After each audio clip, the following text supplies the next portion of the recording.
తాకట్టులో ఉన్న బంగారం అమ్మాలనుకునే వారి ఇన్ఫర్మేషన్ ఇస్తే దాని వాల్యుయేషన్ బట్టి మీకు కమిషన్ కూడా ఇస్తుంది గోల్డ్ హబ్. ఏపీలో మళ్ళీ జగన్మోహన్ రెడ్డి గెలవబోతున్నాడట. కేసీఆర్కి ఏదో ఇన్ఫర్మేషన్ ఉందంట.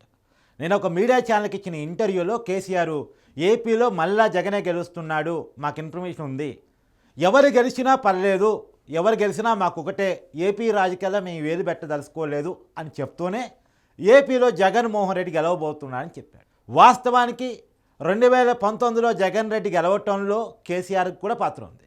ఆ రోజు జగన్మోహన్ రెడ్డి ఓటర్లకు పంచిన డబ్బులో కేసీఆర్ డబ్బులు కూడా ఉన్నాయి. కొన్ని వేల కోట్ల రూపాయలు ఫండింగ్ చేశాడు జగన్మోహన్ రెడ్డి కోసం కేసీఆర్. ఆ రోజు చంద్రబాబు మీద ఉన్న కోపంతో జగన్మోహన్ రెడ్డి గెలవాలని చెప్పేసి హైదరాబాద్ నుంచి కొన్ని వేల కోట్ల రూపాయలు డంపింగ్ చేశాడు హవాలా రూపంలో జగన్మోహన్ రెడ్డి గెలుపు కోసం. తర్వాత ఇచ్చాడా ఇవ్వలేదా మరి వాళ్ళ మధ్య ఏం జరిగింది ఏంటి అనేది మనకు తెలియదు, కానీ కొన్ని వేల కోట్ల రూపాయలు ఫండింగ్ అయితే చేశాడు. తర్వాత ఇప్పుడు కూడా వాస్తవానికి కేసీఆర్ ఓడిపోయి ఉన్నాడు, జగన్మోహన్ రెడ్డి కూడా ఓడిపోతే వీరిద్దరు వ్యాపార సంబంధాలు బయటపడతాయేమో. ఏపీ లిక్కర్ స్కామ్లో కవిత పాత్ర ఇప్పటికే ఢిల్లీ లిక్కర్ స్కామ్లో జైల్లో ఉంది. ఏపీ లిక్కర్ స్కామ్లో భూములు అమ్మటంలో కవిత పాత్ర ఏమైనా బయటపడింది అనుకున్నాడో ఏమో, లేదా వీళ్ళ వ్యాపార సంబంధాలు దెబ్బతింటాయి అనుకున్నాడో ఏమో. ఇక్కడ ఎలా ఏ స్కోపు లేదు, ఇక్కడ రేవంత్ రెడ్డి ఇక్కడ ఇబ్బంది పెడుతున్నాడు, అక్కడ చంద్రబాబు కలిస్తే ఇద్దరు కలిసి నన్ను మరీ ఇబ్బంది పెడతారని అనుకుంటున్నాడో ఏమో అతని మనసులో ఏముందో ఏమో. అందుకని మళ్ళా జగన్మోహన్ రెడ్డికి ఫండింగ్ చేస్తున్నాడు. ఇక్కడ నేను ఓడిపోయాను, అక్కడ నువ్వన్నా గెలువు స్వామి అని చెప్పేసి జగన్మోహన్ రెడ్డికి మళ్ళా వేల కోట్ల రూపాయలు ఫండింగ్ కేసీఆర్ పంపుతున్నాడంట. ఆ రోజు చంద్రబాబు నాయుడు డబ్బులేమో హైదరాబాద్ నుంచి పోకుండా ఆపగలిగి జగన్మోహన్ రెడ్డికి మాత్రం వేల కోట్ల రూపాయలు డంపింగ్ చేసి అధికారులని ఉపయోగించేసుకొని ఇవాళ మళ్ళీ అదే పని, ఇవాళేమో ఆపలేడు, అధికారం లేదు కాబట్టి ఒక పార్టీగా తనుకున్న డబ్బుల్లో నుంచి కొన్ని వేల కోట్ల రూపాయలని మళ్ళా జగన్మోహన్ రెడ్డి పంపించే ప్రయత్నం కేసీఆర్ చేస్తున్నాడని.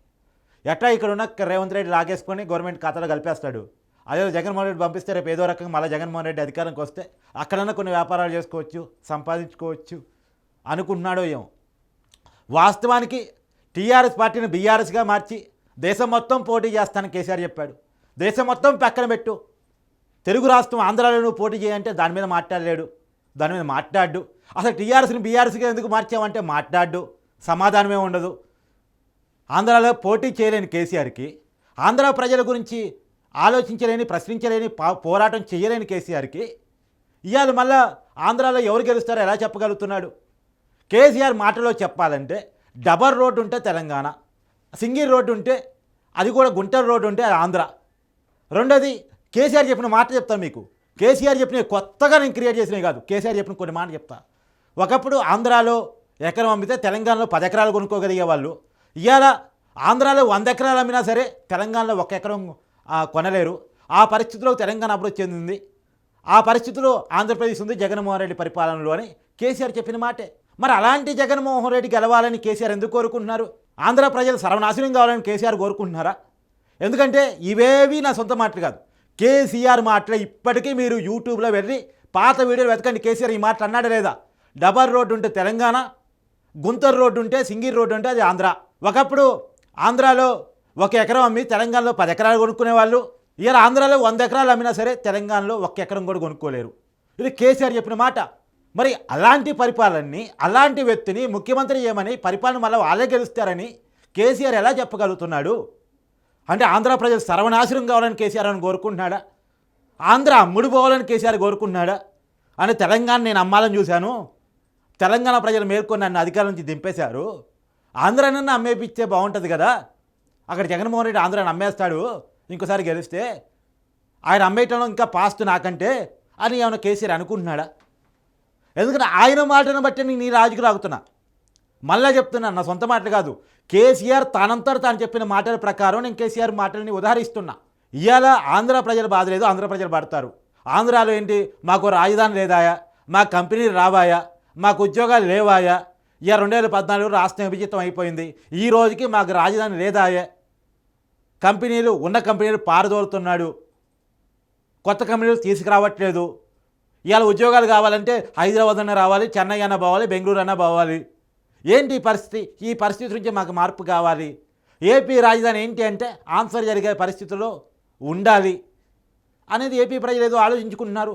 కానీ ఈ ఆలోచన నుంచి నెట్టివేయడం కోసం, ఒక అద్భుత కల్పనని క్రియేట్ చేయడం కోసం, కేసీఆరే చెప్పాడంటే కేసీఆర్ రాజకీయ ఉద్దందుడు కదా, చాలా చూశాడు కదా, మరి కేసీఆర్కి ఏదో ఇన్ఫర్మేషన్ ఉందని ఒక ప్రజల్లో భ్రమను కల్పించడం కోసం కేసీఆర్ చెప్పాడా అనేటువంటిది మనకి వినపడుతున్న మాట. లేదు, వాళ్ళిద్దరికి మధ్యకున్న వ్యాపార సంబంధాలు, మైత్రి బంధాలు, డబ్బులు ఇచ్చిపుచ్చుకునే వ్యవహారాలు, అప్పులు సొప్పులు, మరి వాళ్ళ మధ్య ఉన్నటువంటి సంబంధాలు ఏమున్నాయో ఆ సంబంధాల కోసం చెప్పిన మాట అనేది మనకు అర్థం కావాల్సిన మాట. ఇవాళ కేసీఆర్ని స్ట్రైట్గా ప్రశ్నిస్తుంది. ఆంధ్రాలో ఎవరు గెలుస్తున్నాడో కేసీఆర్ చెప్పగలిగినప్పుడు ఆంధ్రాలో ఎందుకు పోటీ చేయట్లేదో కేసీఆర్ చెప్పాలి. అదే టీఆర్ఎస్ పార్టీ అంటే నువ్వు ఆంధ్రాలో ఎందుకు పోటీ చేయట్లేదని మేము ప్రశ్నించాం, మాకు అవసరమే లేదు. కానీ నువ్వు బీఆర్ఎస్ పార్టీ పెట్టుకున్నావు, ఆంధ్రాలో ఆఫీస్ ఓపెన్ చేసినావు, ఆంధ్రాకు ప్రెసిడెంట్ పెట్టుకున్నావు, ఆంధ్రాలో కమిటీ చేసుకున్నావు, ఆంధ్రాలో ఎలక్షన్లో పోటీ చేస్తా అని చెప్పినావు. మరి అందుకని నిన్ను అడుగుతున్నాం, ఆంధ్రాలో నువ్వు ఎందుకు పోటీ చేయట్లేదు? మహారాష్ట్రలో పోటీ చేస్తున్నాను అయినా నిన్ను ప్రశ్నించాం, కర్ణాటకలో పోటీ చేస్తున్నాను అయినా మిమ్మల్ని అడగాం. కానీ తెలుగు రాష్ట్రం కదా, నువ్వు కనుక మంచి పరిపాలన అందించినోడు అయ్యి ఉంటే, నీలాంటి పరిపాలన ఆంధ్రాలో కూడా కావాలనుకుని ఉండుంటే ఆంధ్రాలో పోటీ చేయి. ఇది చేత కాదు, ఇది చెప్పలేడు, ఇది మాట రాదు. కానీ ఏపీలో ఎవరు గెలుస్తారో మాత్రం కేసీఆర్ చెప్తాడు. ఆయనకి ఇన్ఫర్మేషన్ ఉందంట. ఏంటి మీకున్న ఇన్ఫర్మేషను? ఏ సర్వే చెప్తుంది? జగన్మోహన్ రెడ్డికే ఇన్ఫర్మేషన్ లేదు. మరి అదేదో చెప్తే జగన్మోహన్ రెడ్డి పంపిద్దాం. జగన్మోహన్ రెడ్డి తన ఇంటెలిజెన్స్ ద్వారా సర్వే చేసుకుంటే 56 సీట్లు వస్తున్నాయి అని చెప్పేసి ఇంటెలిజెన్స్ సర్వే ఇచ్చింది. విజయసాయి రెడ్డి నిన్న వాళ్ళ సన్నిహితుల దగ్గర మాట్లాడాడంట, ఆయన చెప్పించుకున్న సర్వేలో కూడా అదే 56 సీట్లు వచ్చాయంట. వైసీపీ ఓడిపోతుంది, నేను కూడా నెల్లూరులో ఓడిపోతున్నాను, దీనికి కారణం సజ్జన రామకృష్ణారెడ్డి అని ఆయన ఏదో సన్నిహితుల దగ్గర వాపోయాడంట. అరే విజయసాయి రెడ్డికి నమ్మకం లేదా? జగన్మోహన్ రెడ్డికి నమ్మకం లేదా? నమ్మకం లేకనే రాయి రాయి రాయి అని వాళ్ళేదో రాయిని పట్టుకొని ఉరుకుతూ ఉంటే, ఏదో సింపతి పాలిటిక్స్ ప్లే చేసుకుంటూ ఉంటే ఆయన గెలుస్తారని ఈయనకేదో ఇన్ఫర్మేషన్ ఉంది. సరే మీకున్న ఇన్ఫర్మేషన్ ఏదో పంపండి, జగన్మోహన్ రెడ్డి గారికి పంపిద్దాం. సరే మీకు పరిచయమేగా, మా దాకెందుకు, మీరేదో జగన్మోహన్ రెడ్డి గారికి పంపండి మీకున్న ఇన్ఫర్మేషన్ ఏంటో.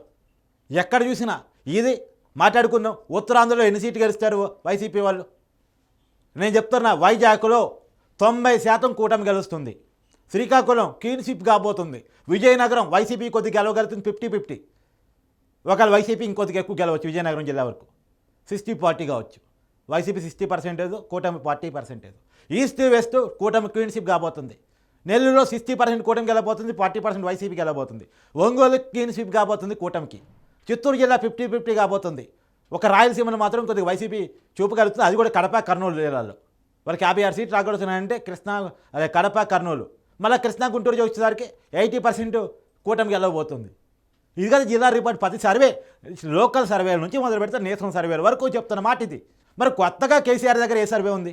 మొన్నటికి మనం బీఆర్ఎస్ పార్టీ గెలుస్తుంది, ఉన్న క్యాండిడేట్ నేను పెట్టేశాను, చాలామంది చెప్పారు క్యాండిడేట్లు మార్చండి. కేటీఆర్ కూడా చెప్పాడంటే, కేటీఆరే స్వయంగా ఇంటర్వ్యూలో ఒప్పుకున్నాడు, ఈ క్యాండిడేట్తో మనం గెలవలేము నానా అంటే, అరే నీకు పాలిటిక్స్ తెలుసా? నాకు తెలుసు, మనం గెలుస్తున్నాం, నా దగ్గర సర్వే ఉందని కేసీఆర్ చెప్పాడంట. ఏమైంది చివరికి? బోల్తా కొట్టా, 39 సీట్లకు పడిపోయా. ఎక్కడి నుంచి 105 సీట్ల నుంచి 39 పడిపోయాడు. అది ప్రతిపక్షమే బలంగా లేదనుకున్న పరిస్థితి నుంచి ఒక్కసారిగా కేసీఆర్ వద్దనుకుంటే కాంగ్రెస్ని బలంగా గెలిపించారు. పోయినసారి కాంగ్రెస్కి ఎన్ని సీట్లు ఉన్నాయి అనుకున్నారు? 5 నుంచి 6 సీట్లు ఉన్నాయి తెలంగాణలో. 6 సీట్ల నుంచి వాళ్ళు 64 సీట్లే పోయారు. ఆయన 105 సీట్ల నుంచి 39 పడిపోయాడు కేసీఆర్. ప్రజలు వద్దనుకుంటే అట్లుంటుంది. కేసీఆర్ గారు మీ లెక్కలు అయిపోయినాయి. ఇవాళ జనరేషన్ కోరుకునే పరిస్థితి వేరు, ఏపీ ప్రజలు కోరుకున్న కోరికలు వేరు. వాళ్ళకి ఏ పరిపాలన కావాలో, ఎవరిని గెలిపించుకోవాలో వాళ్ళకి క్లారిటీ ఉంది. మీరు వాళ్ళలో మళ్ళా ఏదో తర్జన భర్జన చేసే ప్రయత్నం చేయొద్దు. వాళ్ళు క్లారిటీగా ఉన్నారు, ఎవరు కోటేయాలి, ఎవరిని గెలిపించాలి అనేటువంటి క్లారిటీలో ఉన్నారు. వాళ్ళు ఈసారి మోసపోవడానికి రెడీగా లేరు. మీ లెక్కన నేను చెప్తున్నా, ఎవరు గెలవాలో నేను చెప్పట్లేదు, కానీ ఎవరు గెలిపించుకోవాలో ప్రజలకు తెలుసు. ప్రజల మూడేంటి అనేది కూడా సర్వేలు చెప్తా ఉన్నాయి. కావాలంటే మీకు సర్వేలు ఫామ్ హౌస్లో ఉంటున్నారా, లేదా ఇక్కడ నందినగర్లో ఇంట్లో ఉంటున్నారా చెప్తే ఆ సర్వేలన్నీ మీకు పంపిస్తాను నేను, ఎక్కడికి పంపించాలో చెప్తే. సో కేసీఆర్ గారు, ఇప్పుడు మీరు పండింగ్ చేస్తున్న విషయాన్ని తాడతెల్లం అయిపోయింది. మరోసారి జగన్మోహన్ రెడ్డి గెలవాలని మీ కోరిక అర్థమైపోయింది.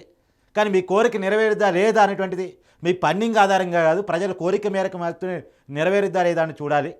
ఏపీ ప్రజల కోరికలు వేరు. ఒకనాడు మీరు పండింగ్ పంపిస్తే ఆ పండింగ్ న్యాయం జరిగింది. ఇవాళ న్యాయం జరిగిద్దా అంటే క్వశ్చన్ మార్కే వినపడుతూ ఉంది. మరి చూడాలి ఏపీలో ఎవరు గెలుస్తారు ఏంటి, కేసీఆర్ జోస్యం ఫలిస్తుందా లేదా, కేసీఆర్ పంపించే పండింగ్కి న్యాయం జరిగిద్దా లేదా. ఇంతకీ 8,000 కోట్లు పంపిస్తున్నారు సార్, ఎవరు సొమ్ము సార్ అది? అయితే మాకా నుంచి మీరు లాక్కున్న సొమ్మే కదా, ఆ పైసలేగా. అక్కడే పంపించే బదులు మాకు పంపించవచ్చు కదా సార్, తెలంగాణ ప్రజలు బాగుపడతారు. ఇదో రైతులు కరువులో ఉన్నారు, ఇబ్బందులో ఉన్నారు, పంటలు ఎండిపోయినాయని గోలగోల చేస్తున్నారు కదా. జగన్మోహన్ రెడ్డి పంపించేటప్పుడు ఏదో ఆ రైతులు పంపిస్తే బాగుంటారు కదా, బాగుపడతారు కదా.